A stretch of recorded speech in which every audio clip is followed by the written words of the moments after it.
Hi and welcome. So we are here chilling. On the couch. Got done with my prep for whoever decided to come over from my cooking thing. Thank you. Here's Jimmy my cooks, by the way, guys. my black sesame chicken on my chopstick. It's like my favorite thing. It's so funny. And I'm gonna read the intro that I always read. Growth isn't automatic. It doesn't happen just because time passes. It happens when we recognize the patterns shaping our lives and choose differently. This is growth as a choice, where we explore self-awareness, integrity, and the quiet discipline it takes to move forward. We're not here as experts. We're here documenting growth in real time. Let's begin. And today, I'm going to say the topic first before. The topic today is going to be blame versus responsibility. So, And the crowd goes, "Hush." is anyone who just has that reaction where they are like, "Oh my God, this person did this. This is why it occurred." Right. So, in any situation, I feel like Yeah, it's like almost like pointing fingers. it is absolutely pointing fingers. It's not like it. It is it. Like if Yeah. you're one of those people that points fingers, like yeah, this is probably for you. Even if it's just like a natural reaction, it's for you. In my opinion. And for the natural reactions to happen where when negative things happen in our lives, it's very easy to find, because some people like to think logically so much to the point where, like, where is the stem of the issue, and then start to point fingers at other people. Yeah. And I think that's like it is a natural human response, but when we start attaching blame to it. Well, the blame is to get them out of what occurred, right? Oh, to get them out. Yes, at some point. Ooh, You know what I mean? see. Like now I don't have to take accountability for why this didn't work out in the way that I wanted it to work out, because now I can point a finger at somebody else and say that they're the reason why. In which case there is no growth. That's why I like this topic. I I have There's these like no books growth for right that here, person. and I go through them like toolboxes or kitchenware. Yes, yes. I don't go through them all the way through, but I go through the index. I read through each chapter and I apply it to life. Like kitchen tools and toolboxes. Yes, there's this one book. I think it was by oh gosh, it's that Jewish guy. Ah, The Jewish guy. yes, yes, I know, right? Yeah, yeah. That really narrows it down. Psychologists, internment camps. Oh, Viktor Frankl. Viktor Frankl. Yeah, that's my guy. Yes. That's my guy. Because we have a choice at the end of the day. We have a choice at the end of the day to control what matters most, and it is our reaction and how we feel about certain situations. When we take time to point fingers immediately during dark and difficult times, it robs us from the ability to flex or get that awesome training muscle to take accountability for ourselves. Because the word accountability, I feel like almost has like a negative connotation to it. It kind of does at this point. I feel like for some people, It's a very more beautiful thing. It's like it's heavy. It's super heavy, and when we do it to ourselves first and we practice that muscle, I'm just saying, when you hear that word from other people towards you, it hurts a little bit less, because you'll probably hear it a lot less when we hold ourselves accountable. Yes, I agree. When we make commitments and we say things that we're going to do and we do them, start small, please. Yeah, no, don't shame yourself. Right. No, just look at it and be like, dude, could I have done anything? Am I accountable for anything in this moment? I would say, like, you do the 10% rule. Like, I like how you brought it, like in our previous podcast, the 10%. Like, literally, was there anything that I did that can be attributed to the way that this worked out? You can't never say that somebody else, like, if you're a part of a team, right? You cannot point at somebody else and say they lost you the game. In any moment, I don't even care if he missed the last shot, because the entire game, there was a moment that you could have done more. In that whole game, might not needed have. You did not need the last shot to go in. You would have won if you had done one other. A documentary about where Michael Jordan was in it, and other people were talking about Michael Jordan Mm-hmm. back when he was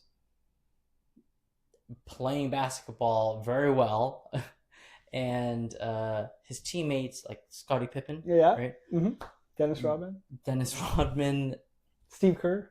Steve. Thank you I'm a so much. Warriors fan, so I am shout not a out to sports Steve guy. Kerr. Yes, yes, but I'll say things on other lanes. Yes, like when you're on a cooking show, and you're in teams, and it's Yeah, just like Michael Jordan, or on a cooking show of it's all the with same. It's all the same. I feel like. yeah, it's like because Michael Jordan's teammates, they just talked about how disciplined he was, and when it came time where there was a losing match or the team had to improve, he didn't lead by like Kobe does the same.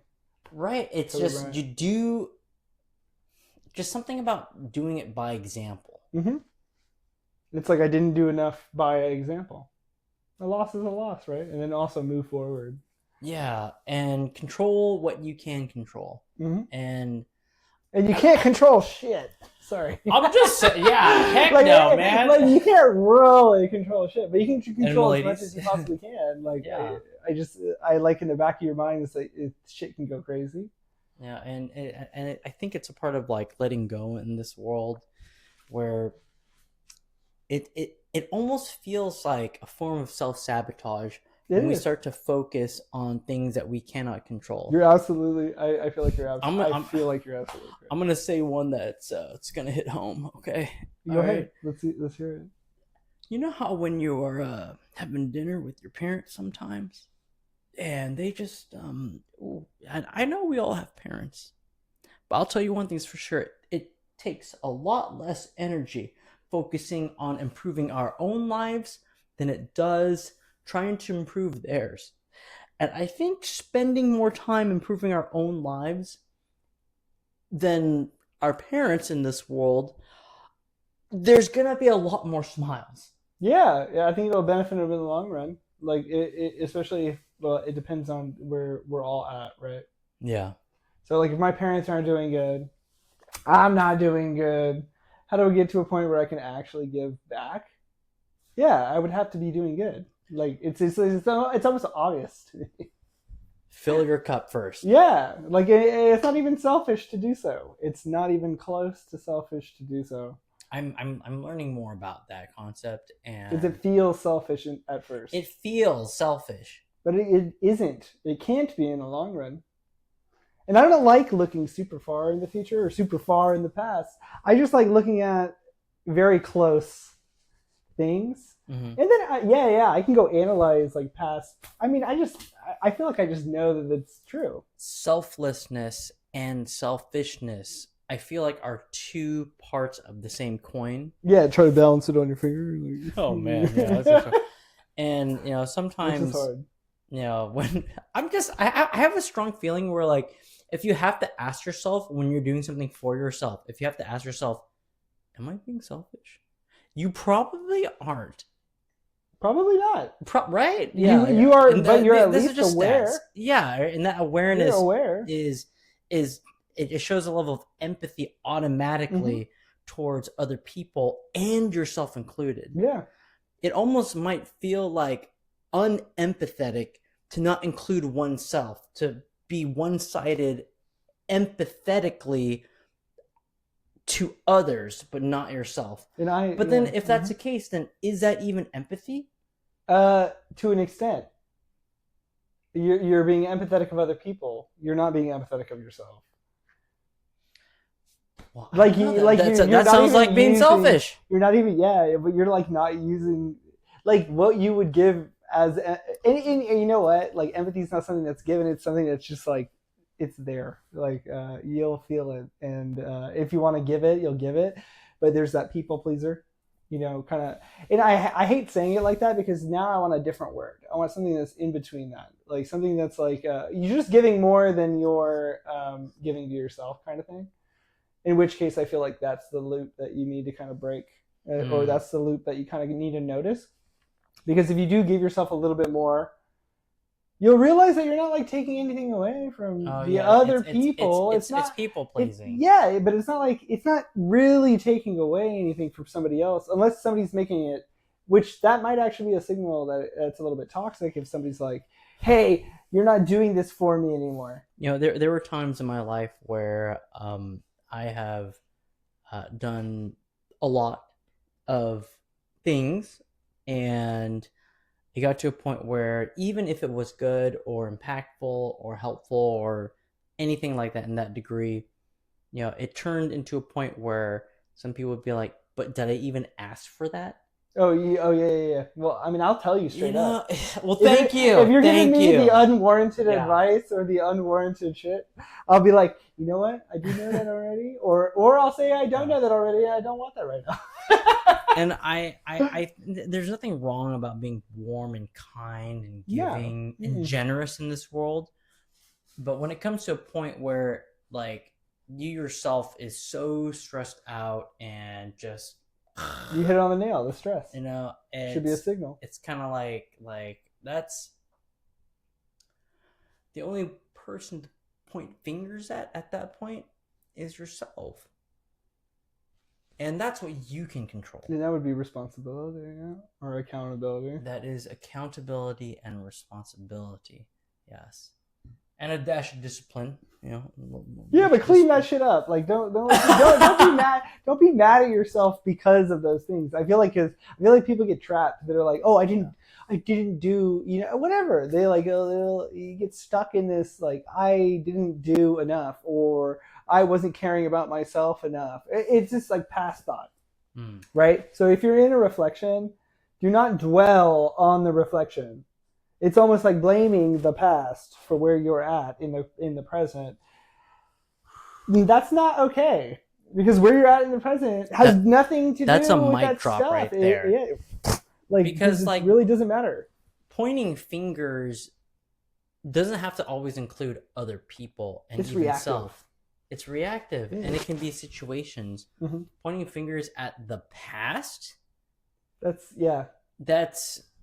I don't think it instead of blaming the past, take the time to be accountable for self, right? Yeah, for sure.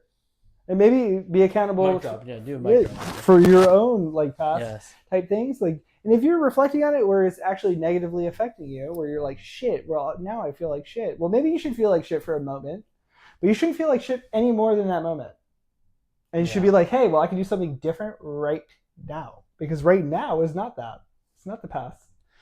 Right now is not the possible catastrophizing of a future that may or may not work. Right? It's not. It's literally where you're at right this second. A most recent book that I've been listening to, an audiobook, and it was about emotion. Mm-hmm. Yeah, and emotion is a part of what makes life so beautiful. Yeah. It includes the ones that it's a compass, right? Yeah, the like anger, sadness, happiness, joy.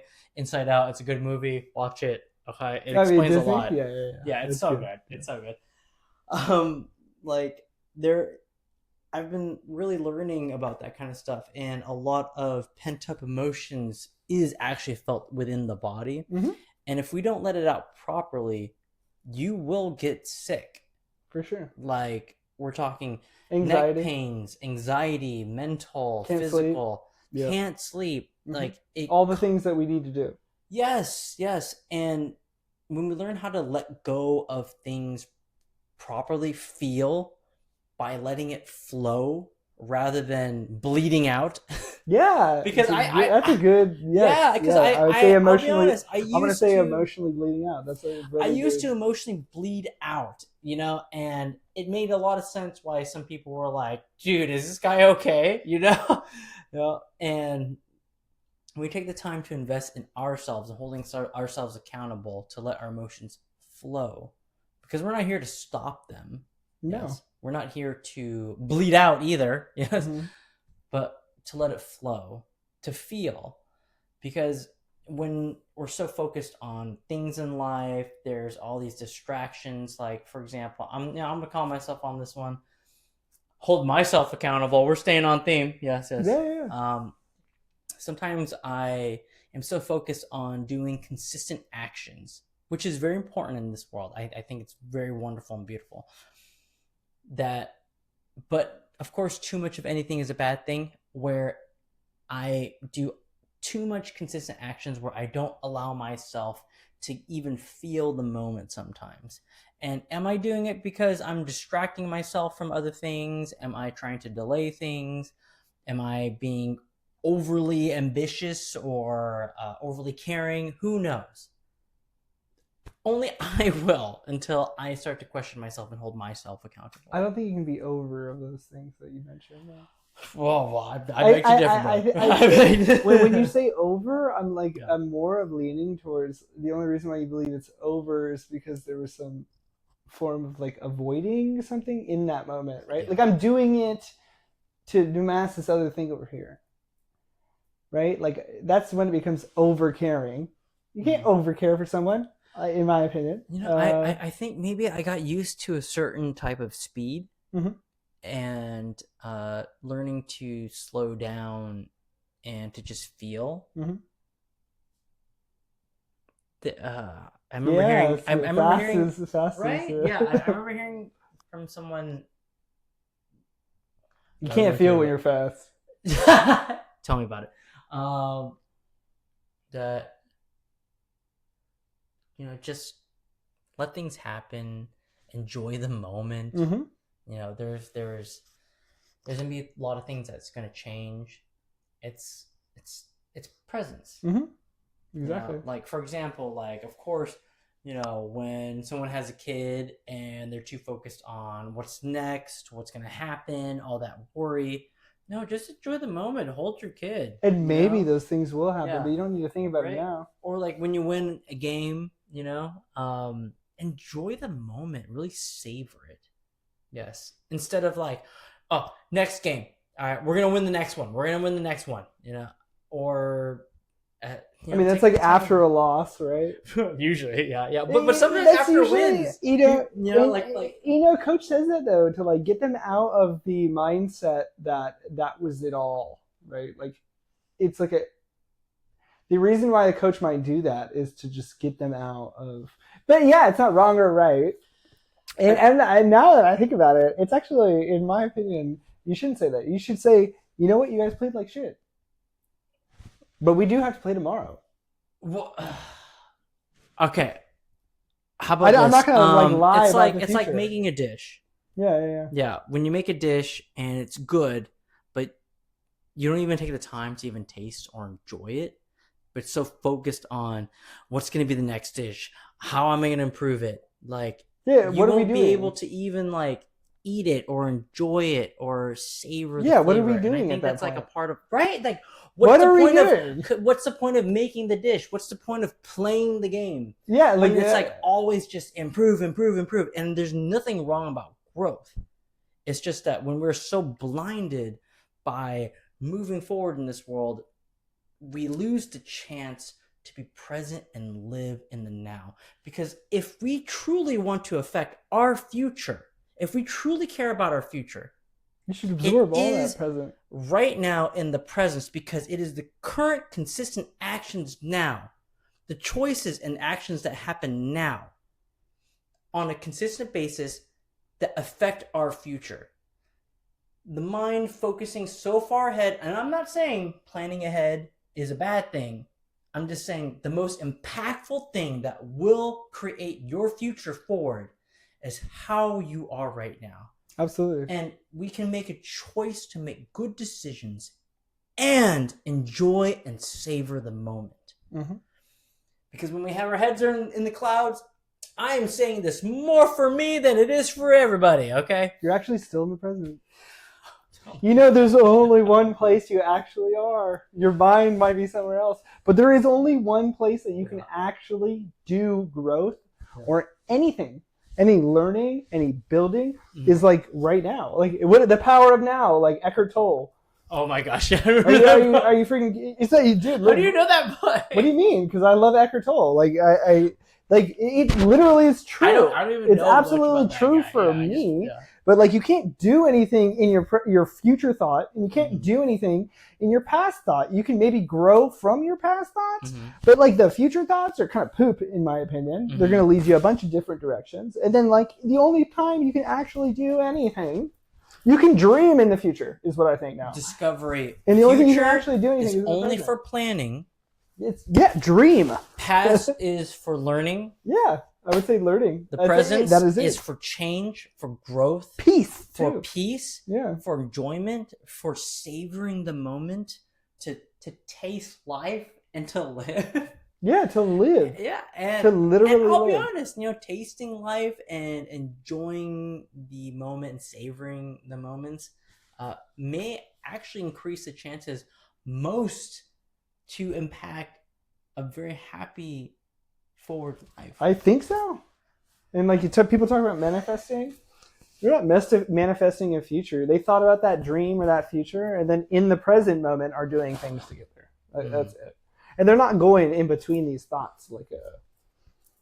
They're not. They just know what is. They get it aligned. Like I'm just gonna do things that make me go this direction. That's it. If you're hearing this while you're driving, the books that we talked about, we got Pat's book, The Empathizer. The Empathizer. Yeah, good read. It does a lot of shadow work. It is a rough ride, but it gets I might poke at you a little bit. Like, it's good stuff because I just think it's real. Grit by Angela Duckworth, Super Communicators by Charles Duhigg, which I like. Yes, Chatter by Ethan Cross, The Voice in Our Head, Why It Matters. I mean, shoot, I'll shout out Carl Jung, and I'll shout out Alan Watts, Eckhart Tolle. Yeah. The Power of Now, was it? Yeah, The Power of Now. Yes, and here's there's the thing, only it's like only the now. With all these books out there, like and I know some people will be like, oh yeah, self-help, like it's just regurgitated philosophy. It's not. It's yeah, to a certain degree, understandable. Yeah, but I read Marcus Aurelius. Yes, when we make a conscious choice Socrates, to reinforce Aristotle, positive good beliefs in a refreshing way that's tasteful, it is beautiful.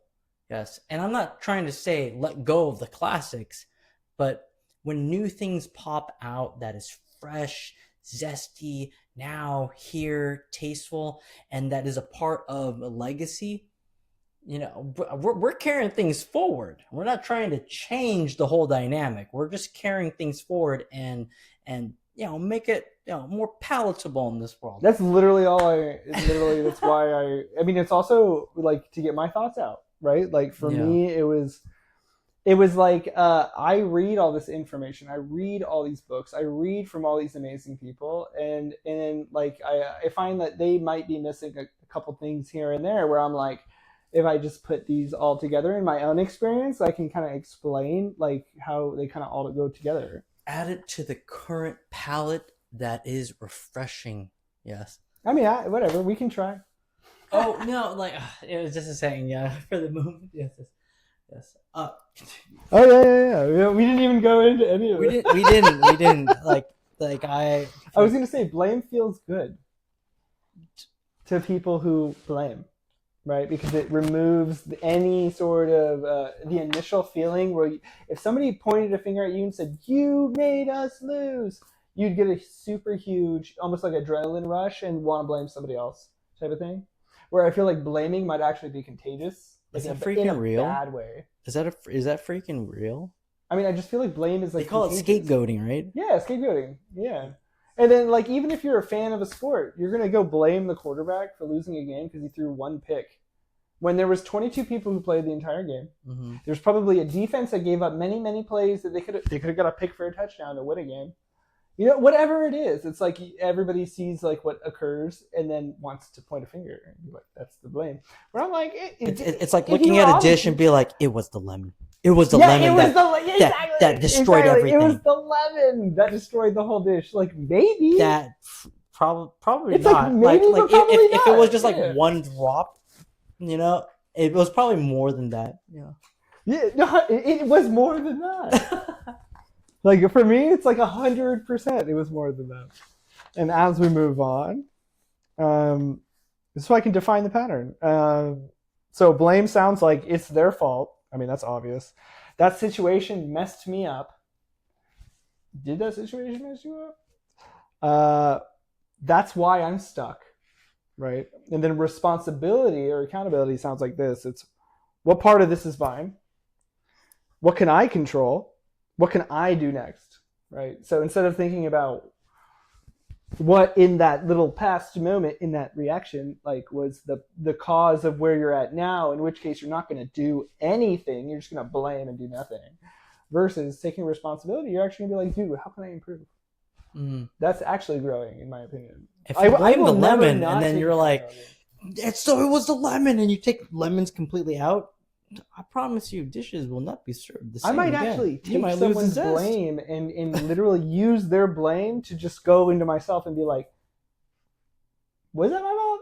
Right? Like I have no problem doing that. But I don't hate myself for, and I don't necessarily believe that person's like statement. But I mean, I'm going to analyze it and be like, I could have done more. You're right, or whatever it is, and that I get better at. That's wonderful. Blame feels justified, reactive, stuck, powerless, frustrated.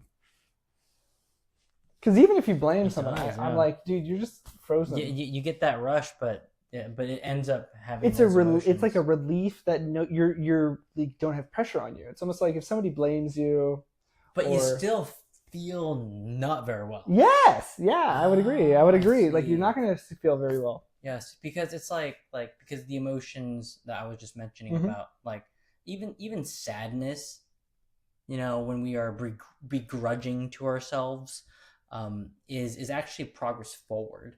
When we take responsibility, we feel the actual sadness. When we just blame, what will happen is it's like there's not even guilt. It's just you're just stuck in the negative moment. I would say it's like, and it's just like, and then the making of a narcissist. Like, oh no, we're not going to use that. No. But like a big word, man. Somebody who continues to blame over and over again other people to mask their own accountability or responsibility may or may not, theory, turn into a narcissist, because that's what it would be, in my opinion. Like, I don't know. I just thought about it. If I put my mind into somebody who's super narcissistic, it's always someone else. We'll call it narcissistic behavior. Yes, just because that word is like, or I can say, thrown around everywhere all the time. I don't even like it. If I would never call somebody a narcissist. It is almost like popularized. Like, it used to be called arrogance. It's called pride. Yeah. It's a moment, and it takes away from the actual clinical diagnosis. I agree. Which is like a little like. Yeah, but like I don't even get the clinical diagnosis sometimes. I'm like, I'm not a doctor, so I can't really talk about it. Correct. But like when somebody clinically diagnoses someone, all that doctor did was sit there for a multitude of hours and then say the same thing I'm saying. So like it's not necessarily. I watched Dr. Romney on YouTube. She's freaking fantastic. She can literally define to me what's the difference between. I think trusting someone who has a lot of practice, working with people.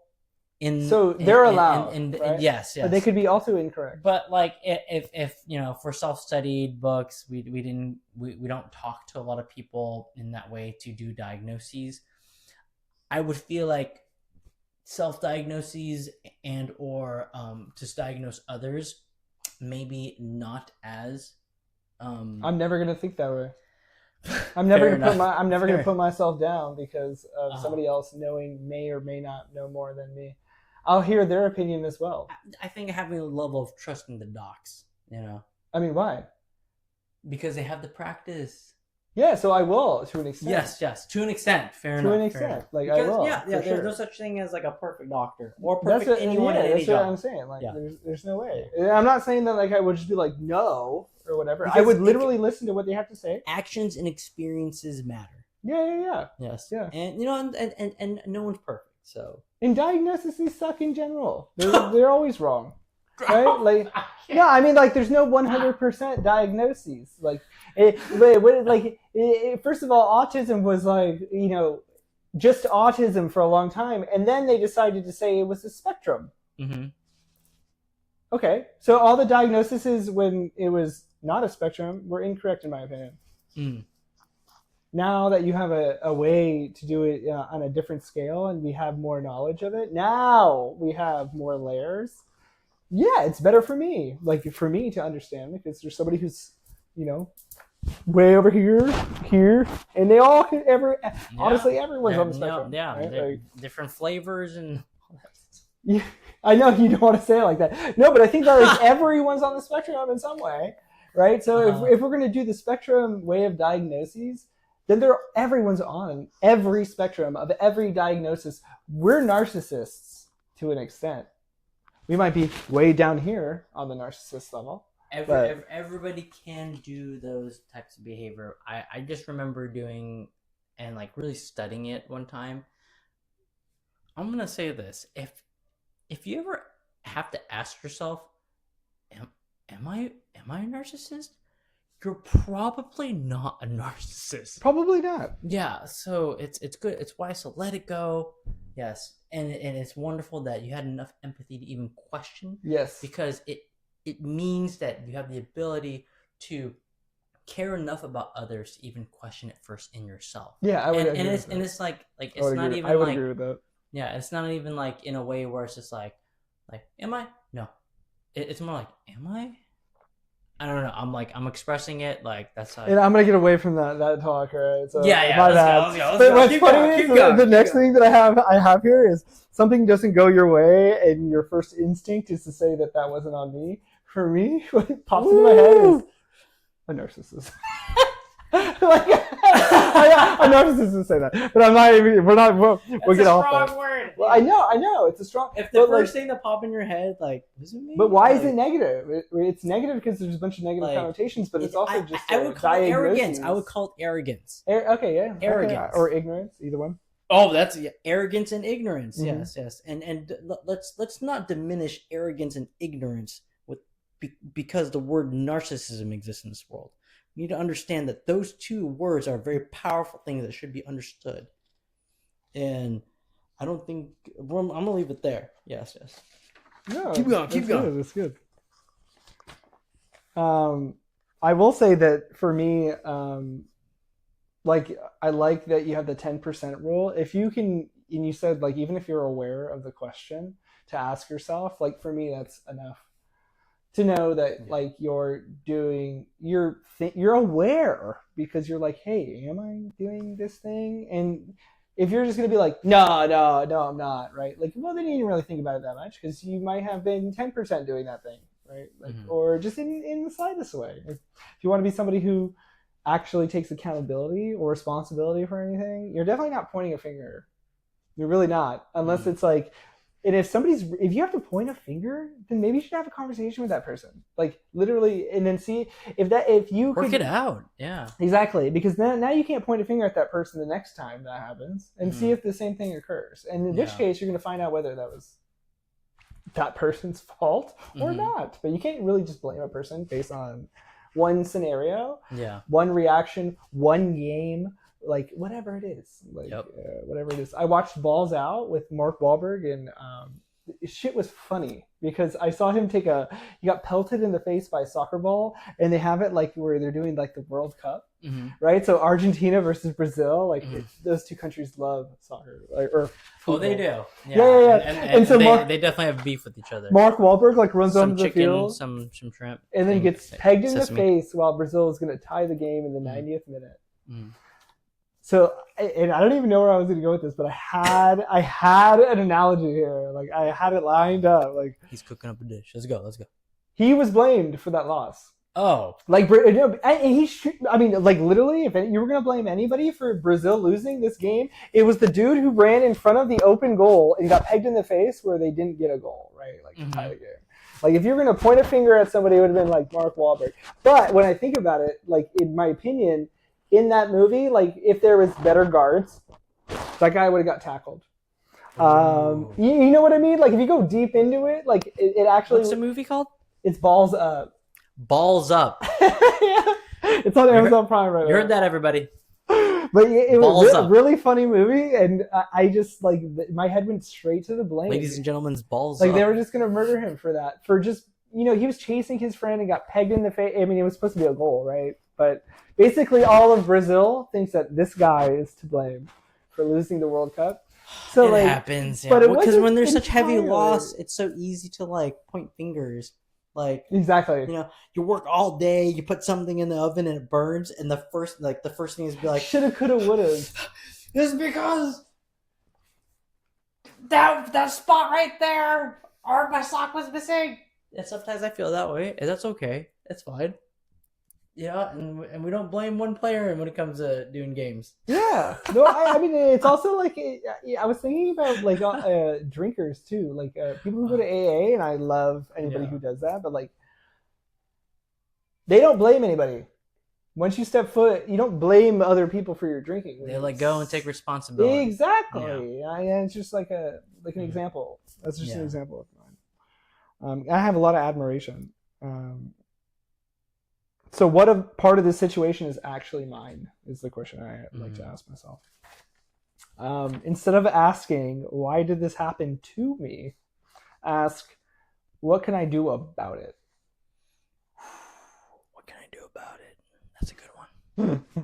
And then we're on your favorite part, unsung heroes.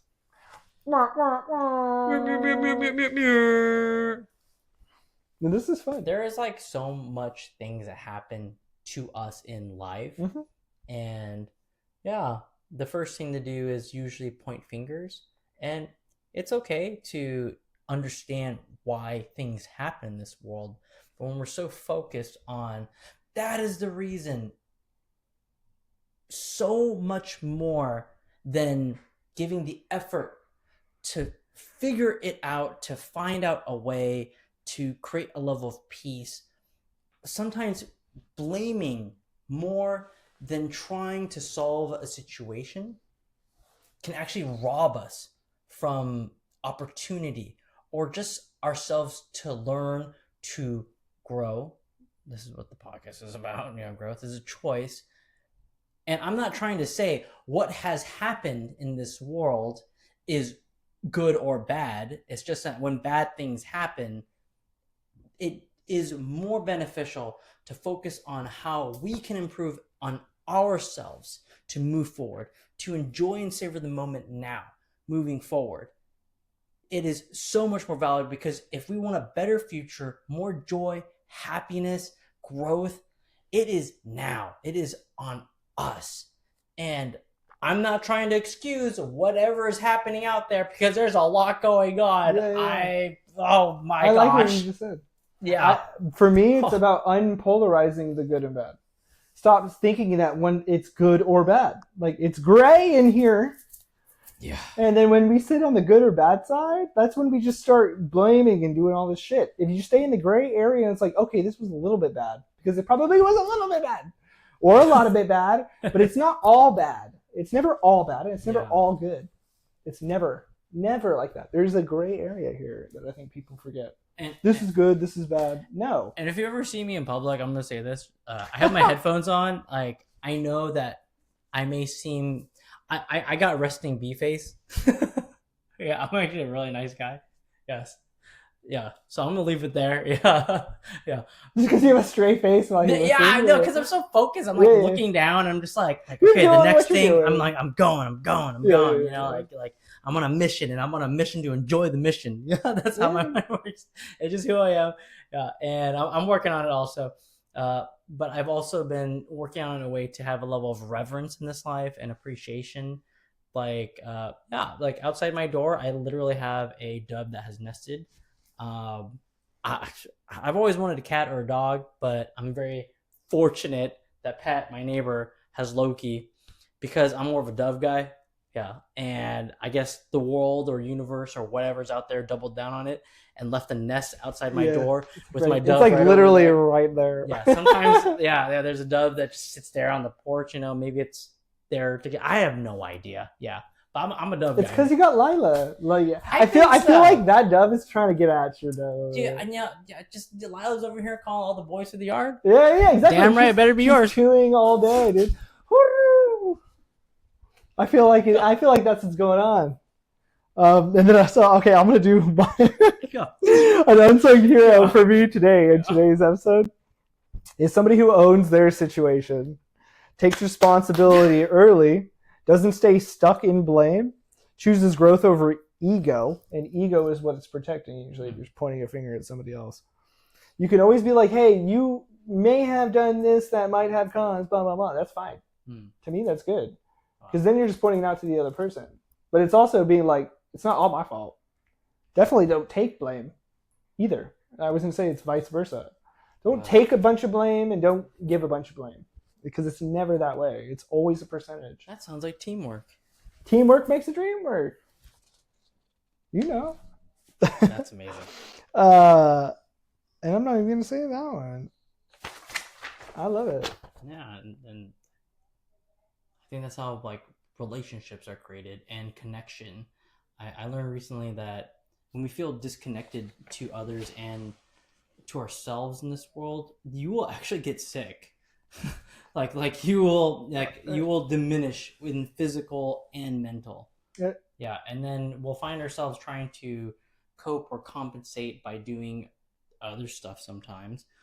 But when we start flexing that muscle to build connection in this world by taking risks, by allowing ourselves to flow our feelings, to understand that teamwork makes the dream work, by sharing how we feel, not in a blameful way, but rather like this radical like ownership. Radical It's ownership. just, hey, I feel like this, and just having like the courage to say it out loud sometimes, as long as there's a safe space, because honestly not all people are safe, so it sounds like some of the best ownership in this world is yourself. Yeah, that is literally the best ownership you can take. I wouldn't don't do it to the point where you hate yourself. That sounds like a dish I'd love to enjoy every day, or some property in that area that is most impactful. That's a stock I'd invest in. But dude, if I have to choose blaming somebody or accountability, I choose accountability, for sure. That's 100%. Something I gamble in. Self, yeah. No, it makes sense. It makes sense. Yeah, and we're good. Thank you so much. We're good. Thank you, and happy Mother's Day to all the mothers. Happy Mother's Day to all the imperfect mothers, and there's no the perfect ones too. And the perfect ones, yeah. If you think you're a perfect mom, I don't know. Leave a comment. Yeah, no, please do. But love all the imperfect moms. We're gonna do we're gonna include them to the unseen hero list. Yeah. Yeah, if you guys want to talk to us, leave a comment. We're on TikTok and LinkedIn, whatever. Follow me on TikTok, Jimmy James Tran. I'm trying to make more food. Mark Pat Slack on LinkedIn. Hit me up.